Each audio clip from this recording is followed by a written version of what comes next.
እግዚአብሔር ለምስጢር ያዘጋጃት ታላቅ ስፍራ አክሱም ኢትዮጵያዊነት የታወጀባት ሃይማኖት የተሰበከባትና የተተከለባት ስፍራ ናት።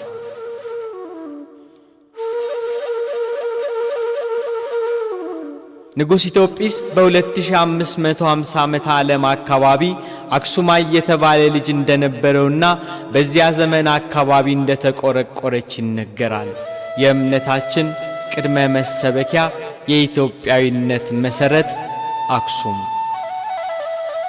የኩሽ ልጅ ኢትዮጵስ አክሱማይ በሱ ስም እንደተሰየመች ይነገራል። በሌላ አገላለጽ አክሱም የሚለው ቃል ከአገውኛ የተወረሰ ሲሆን በአገውኛ አሁ ማለት ውሃ፣ ሱም ደግሞ በሴም ቋንቋ አለቃ ማለት ነው። ሁለቱ ቃላት በአንድነት ሲጠቃለሉ ያለቃ ውሃ ማለት ነው።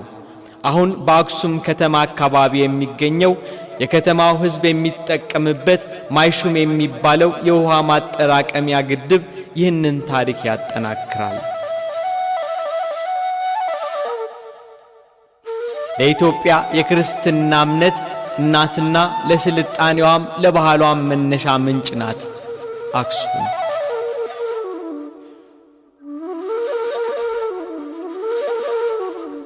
የጥንት ኢትዮጵያውያን በሳባ በግዕዝ ቋንቋዎች ይጠቀሙ እንደነበር ቢነገርም የአክሱም መንግሥት ቋንቋ የሴም ቋንቋ ዘርፍ የሆነው ግዕዝ ነበር። በአክሱም ከነገሱት ቀደምት ነገሥታት መካከል ስሟ ከብሮ የሚጠራው ንግሥተ ሳባ ናት። ንግሥተ ሳባ በኢትዮጵያውያን ዘንድ ማክዳ ተብላ ትጠራ ነበር። በመድኃኒታችን ቃል ኪዳን መሠረት ደግሞ ንግሥት አዜብ ወይንም የደቡብ ንግሥት ተብላ ትጠራለች። ቅድመ ልደተ ክርስቶስ 1000 ዓመት ገደማ ንግሥት አዜብ ወይንም ማክዳ በኢየሩሳሌም ነግሶ ስለነበረው ንጉሥ ሶሎሞን ጠቢብነት ለመጀመሪያ ጊዜ የሰማችው ታምሪን ከተባለው አገልጋዩዋ ነበር። መጽሐፍ ቅዱስ ስለ ንግሥተ ሳባ ሲናገር የሳባም ንግሥት በእግዚአብሔር ስም የመጣላትን የሰሎሞንን ዝና በሰማች ጊዜ በእንቆቅልሽ ትፈትነው ዘንድ መጣች ይላል መጽሐፈ ነገሥት ቀዳማዊ ምዕራፍ 10። አገልጋዩዋ ታምሪን ነጋዴ ሲሆን 520 ግመሎችና 73 ያህል መርከቦች ያሉት ነበር። ንጉሥ ሶሎሞን ቤተ መቅደሱን ይሠራ ዘንድ በወደደ ጊዜ ለቤተ መቅደሱ መስሪያ የሚሆን ዕቃዎችን እንዲያመጡለት ሀብታም ነጋዴያንን ያፈላልግ ነበርና ከኢትዮጵያዊው ሀብታም ነጋዴ ከታምሪን ጋር ተገናኘ።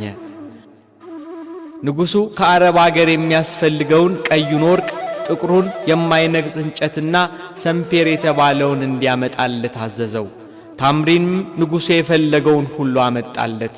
ንጉሥ ሶሎሞን ለታምሪን የሚሻውን ሁሉ ከገንዘቡ አብልጦ ሰጠው።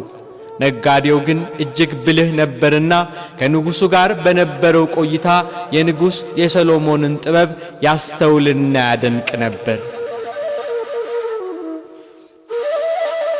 በዳገሩም በተመለሰ ጊዜ ለንግሥቲቱ በንጉሡ ዘንድ ያየውን ያስታወሰውን በየቀኑ ይነግራት ነበር። እሷም አገልጋያ ከሆነው ከዚህ ነጋዴ በሰማችው ነገር ትደነቅ፣ በልቧም ወደ ሶሎሞን ዘንድ ለመሄድ ታስብና ከፍቅሯ ብዛት የተነሳም ታለቅስ ነበር። በመጨረሻም ለመሄድ ቆርጣ ተነሳች። ለመንገዷ የሚያስፈልጋትን ለንጉሡ የሚቀርበውን ገጸ በረከት፣ ለመኳንንቱ የሚሰጠውን ስጦታ ሁሉ አዘጋጅታ መንገዷን ወደ ምድረ እስራኤል አቀናች።